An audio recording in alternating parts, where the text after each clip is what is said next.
What's up, everybody? Django Fett here, hunting down games, comics, TV shows, movies, and more. And with the Kong Skull Island movie coming out fairly soon, it only makes sense to talk about the previous King Kong film, King Kong. The Macho Mandalorian is here! Oh, yeah! So this movie came out in 2005, directed by the legendary Peter Jackson. So after he did the Lord of the Rings films, epic films, he went on to do something that he craved for quite a while, and that was direct and create a King Kong film. So anytime you guys see that I have a Blu-ray copy and I want to talk about it, you guys should know you need to buy it, and it's absolutely worth it. It's worth every single penny. So there's actually two versions of this movie on the Blu-ray. There is the theatrical release, which most people are familiar with, which is pretty good. And there's also the extended edition, which I also recommend as well.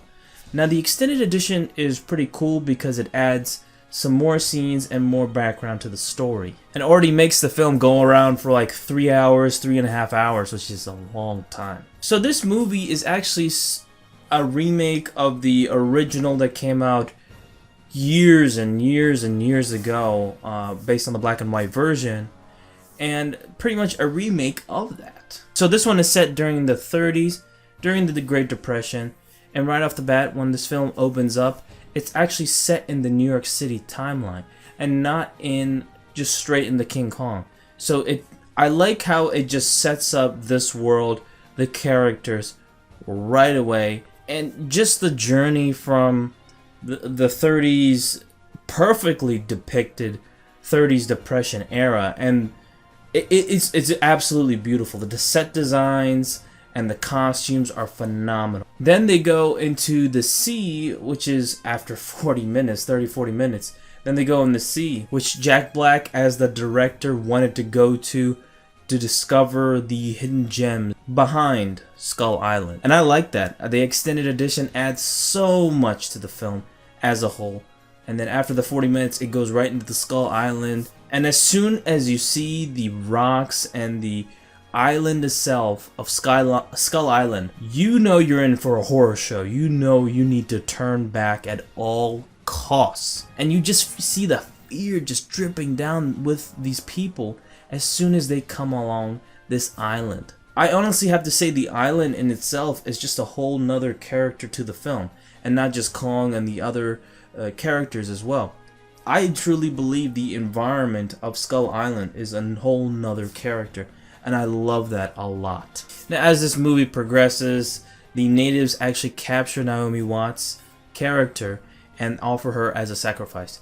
If you've seen the King Kong movies, you're familiar with them, you know what the hell I'm talking about, so I don't need to explain too much in detail. I just want to rant and rave and talk about my passion for movies, and this one is another one that I need to talk about. So, as soon as you venture off the walls of these epic walls, which you want to contemplate, who created these walls? How did this all become created and separate the humans from the rest of the just harsh environment on the outside? You just keep contemplating those facts, and you want to see what else is out there, and at the same time you don't because of how terrible this place is. Now, as soon as they venture off the walls to save Naomi Watts from the hands of King Kong, and he's actually a 25-foot gorilla, you go on this journey of these guys who are trying to save her, and they encounter some crazy things, crazy animals, dinosaurs, giant bugs, and holy shit, just a lot of shit just comes along the way. And then Kong itself, who is played by Andy Serkis, replicates the motions and appearance of an ape perfectly. So he does the motion capture for Kong, which is really surprising. He also acts in as another role in the movie as well. He's actually the butcher. I didn't even realize that for the longest time. And I'm a big Andy Serkis fan, and I just realized that now. Seeing him in 2 roles, which is pretty funny, is awesome. He They just truly replicate the motion of an ape, and the fact that they add so much emotion and backstory into Kong itself, his mannerisms, as well as just the way he looks at Anne, or should I say, or Naomi Watts' character, is just fantastic. You can see that he truly has a heart inside, and not just a savage creature with just no emotion, just wants to kill everything. There's so much more emotion to that, and I just like the development between these two, Naomi Watts and King Kong together, and the bonding they truly have. You see that early on with Aidan Brody and Naomi Watts, but you truly see it even more developed and more heartwarming with King Kong and Naomi Watts. As they venture through this island, they come toe to toe with this gorilla, who is probably the smallest Kong we've seen yet. It's a 25-foot gorilla, but he's still fucking menacing and crazy as hell. This movie has some of the greatest fight scenes I've ever seen, with Kong trying to protect Naomi Watts, or let me just say Anne, against like these T-Rexes. There's like 3 damn T-Rexes, and he fights and kills all those SOBs, and it's one of the best monster fight scenes ever, without a doubt in my mind. I think it's the best ever, in my opinion. There's nothing that it compares. I mean, that was just the epitome of epic, and this is what the whole movie is. It's goddamn epic. It's pure perfection. There's just so much heart to this movie as a whole.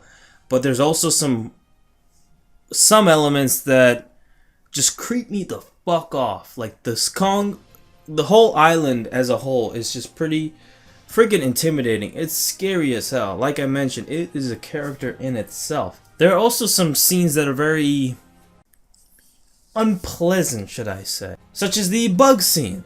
The giant bug scene. One of the most horrifying and disgusting scenes you will ever see. I mean, I just felt like those bugs, when you saw them, were just crawling up on me. I don't even want to think about it, okay? Just don't remind me of that, and oh boy, I'll never look at bugs the same again. And as you know, just seeing at the end with Kong being captured and escaping, and then eventually being gunned down, and showing true heart at the end towards Anne. Towards her character at the end, and seeing him just die, and it was just beautiful overall. That heartwarming ending was just absolutely beautiful, very tragic, but very, very beautiful. And this is truly one of the best monster films and one of the best films you will ever see. So, in my opinion, Peter Jackson's King Kong film gets a...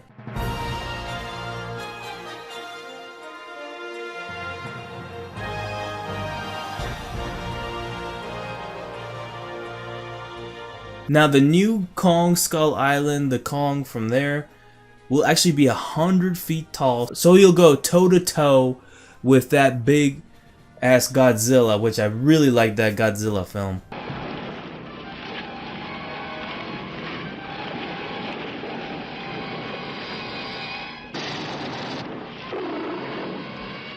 And that Godzilla especially go toe to toe, so it'd make more sense. Not a small 25-foot gorilla.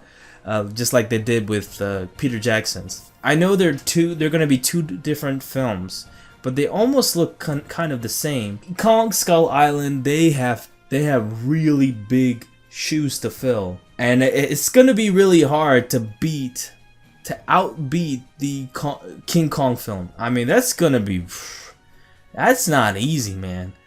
Good luck with that. I'm still looking forward to that movie without a doubt in my mind. But it's going to be hard to compete with that film, in my opinion. So thank you guys so much for watching. Don't forget to please like this video, comment down below, tell me what you think of the King Kong Peter Jackson film in the comment section below. And don't forget to subscribe to my channel, Django Fett, and I'll see you, my fellow Mandalorian brothers and sisters, next time. Oh, yeah!